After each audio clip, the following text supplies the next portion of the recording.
get off. Greetings, viewers! Matt here, and I've realized something. I've been reviewing too many positive things lately. So to counter this, today's review is The Secret of Mulan. It was made by the Sterling Entertainment Group, which was one of those companies that made direct-to-video musicals based on classic stories, much like their longtime competitors, Good Times Entertainment. And like Good Times, their movies were absolute garbage that had little understanding and respect for the source material. Disney's Mulan came out in 1998, and this movie coincidentally came out later the same year. Almost like Sterling Entertainment was keeping tabs on Disney or something. Nah, I'm being silly. I'm sure that wasn't what they were doing. Well, enough yapping, he says, even though he'll be yapping for who knows how long this video goes on. It's time to subject ourselves to the first bad movie I would decide to review this year. Oh, lovely. The movie opens up with a Chinese village being raided and aflame. Totally doesn't make me think of recent events at all. And here we go with the first villain song. The riot's couldn't even wait for 48 seconds to go without a musical number. Nice. I can barely understand a single thing these ants are singing due to the background music drowning out the lyrics. Yes, I am Mulan. See the fearsome way my name is turned. I'm a little blind, taking over all the blessed world. Okay, David Goldsmith and Nathan Wang. Since you guys were responsible for the music and lyrics in this mess, was it intentional for the villain to mumble his entire introduction number? Again, the background music is so loud I can barely understand a thing he says. Oh, and we can't forget Bowtie, Malcolm's little beetle subservient, who's trying his best to do a Woody Allen impression. Tilde here, if I try to listen to the villain song from Gallivants, you know your first song has failed to be entertaining or make me care about the focal point of it. Well, enough of that. Time to meet the star of this movie. Okay, I'm pretty sure you figured it out by now due to the opening number, but what makes this Mulan movie different from the Disney version is that every character is a bug of some kind. Yeah, that was probably obvious from the start though. It's like Sterling saw a Cricky and went, hey, that's what we need to make our Mulan movie different. Make Mulan a bug.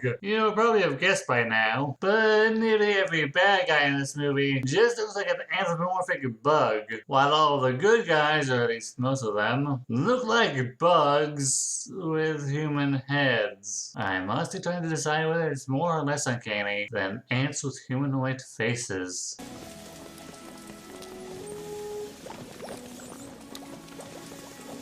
Learning warrior skills is useful no matter what you do. Skills like balance, endurance, and speed.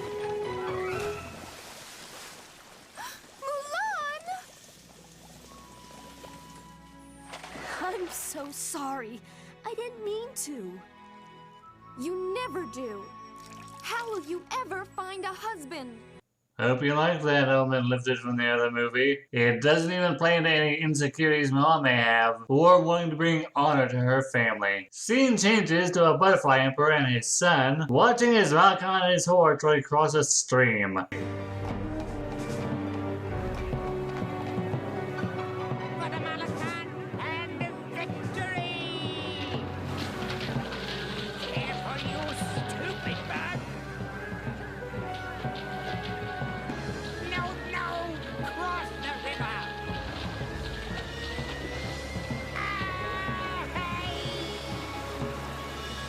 See, the river does protect us. No, I'm pretty sure that water beetle was being intentionally disobedient rather than being swept downstream by the current.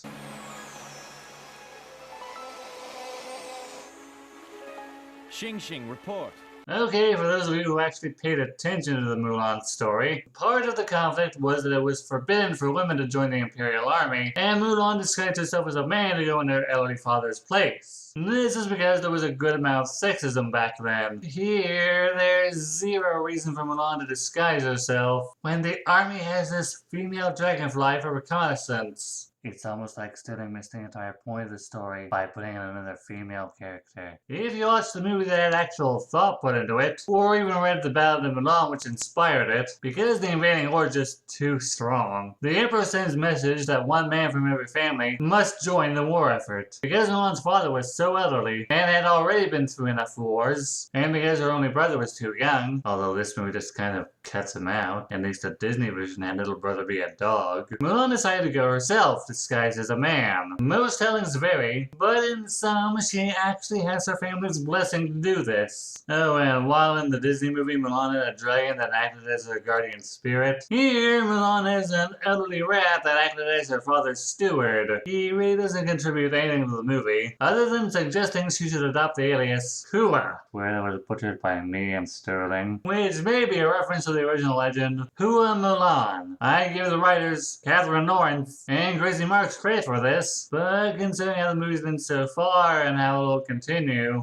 there's no way they were that clever. They also just kind of used the Hua name for a stupid joke.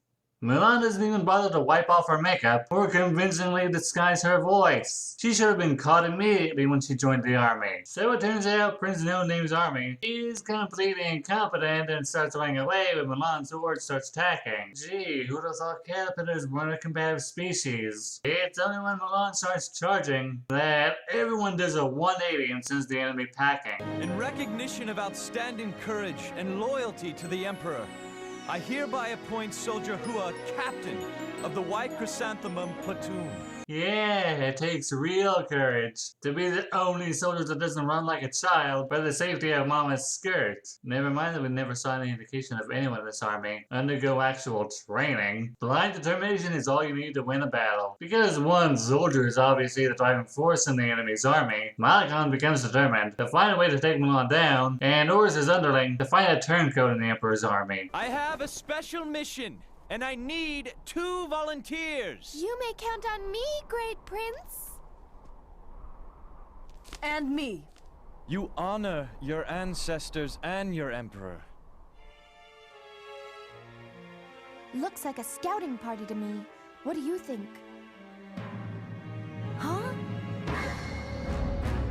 I think I found a couple of spies. The chief will be right pleased to have a couple of the Emperor's slugs to interview. Because Icon soldiers are really incompetent, it takes 0 effort for 2 girls to take down 3 enemies. And during the battle, Xing Xing discovers that Mulan is indeed female and promises to keep her secret. Even though there's no real point to it, Xing Xing herself is female. There really should be 0 issue here. So for the next few minutes, we get some really terrible animation between the 2 armies. Everything just seems to really slow down. Things are just sort of happening for next to no reason. An example being the ants falling down a cliff, with the movie trying to pass it off as there was a trap there, but nothing indicates that there was. I found what you wanted. A traitor. Such a harsh word, Bokai. He is simply wiser than his foolish comrades. Hear this promise, my newfound friend. I'm gonna spoil the identity of the traitor for you. It's the Dragonfly advisor to the Emperor, and the reason he becomes a turncoat is because the Emperor didn't say thank you for some worthless information. The traitor pretends to be romantically interested in Xing Xing, so he can get close enough to Mulan to kidnap her and take her to Malakan. But Mulan fights him off and plummets into a canyon they were passing over. Yeah, don't actually look to make sure if she's just a splatter on the rocks or anything. Just assume she's dead. After Bowtie sings his own crappy little villain song and assures Malakan he's totes for sure really dead for reals, the Weevil leads his army into battle once again. The result is what we've seen before. The Emperor's army being completely incompetent and being slaughtered quite easily without Mulan around to do all the work. Amidst all the choppy animation, we get some stock footage screens thrown in just for the sake of it.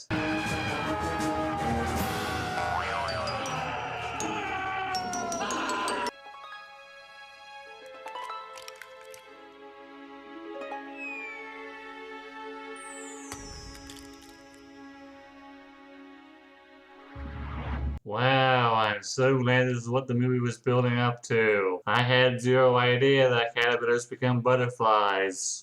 You think I'm joking? And after Mulan meets up back with Xing Xing, the movie legit tries to play her metamorphosis like it's something that needs to be hidden. Even though it's more blatantly obvious that she's now a butterfly than the fact that she was a girl the whole time. Everyone in this movie is an absolute moron who thinks 2 plus 2 really does equal fish. So Mulan rejoins the army and the army starts winning again. Totally didn't see that coming at all. We then get the final showdown between Mulan and Malakan, and when he knocks her off a bridge, she needs to discard her armor and reveal that she has the wings. And when Malakan flies after her, she tricks him into crashing to the side of a cliff, and he's immediately captured when he falls to the ground, ending the war. To top it all off, Prince No Name immediately falls in love with Mulan, and the movie ends with them flying off together. I found Finn and Hunter's Wizard's sudden attraction to each other more believable. There's no word for this movie other than dumb. It fails to understand why the Mulan story was good to begin with, and honestly thinks that Mulan becoming a butterfly is somehow a secret that needs to be kept when her father, her emperor, and Prince No Name Given are all butterflies themselves. Even grade schoolers know that caterpillars become butterflies, so this movie comes off like it thinks its target audience are idiots or something. The background music that's trying to set the tone that this is taking place in China just never stops except for crappy character songs, which is another trait shared with Good Times. And honestly, if you didn't know who Sterling Group Entertainment was, you probably would think this was a Good Times movie. There's just a lot of padding in this movie to get to a full 50 minutes, and that padding is filled with crappy animation. Every character is flat, one note, and stupid. I didn't even mention the 2 side characters the movie cuts back to like they actually matter or something, because that's exactly what they are, pointless side characters. This movie is nothing more than a time sink parents would use to babysit their kids. Or something that nerds like myself would rip to pieces on the internet. You can easily find it on YouTube, but unless you are a nerd who just wants to laugh at bad animated movies, I would advise you not to watch this. This is Night saying thanks for letting me share my thoughts.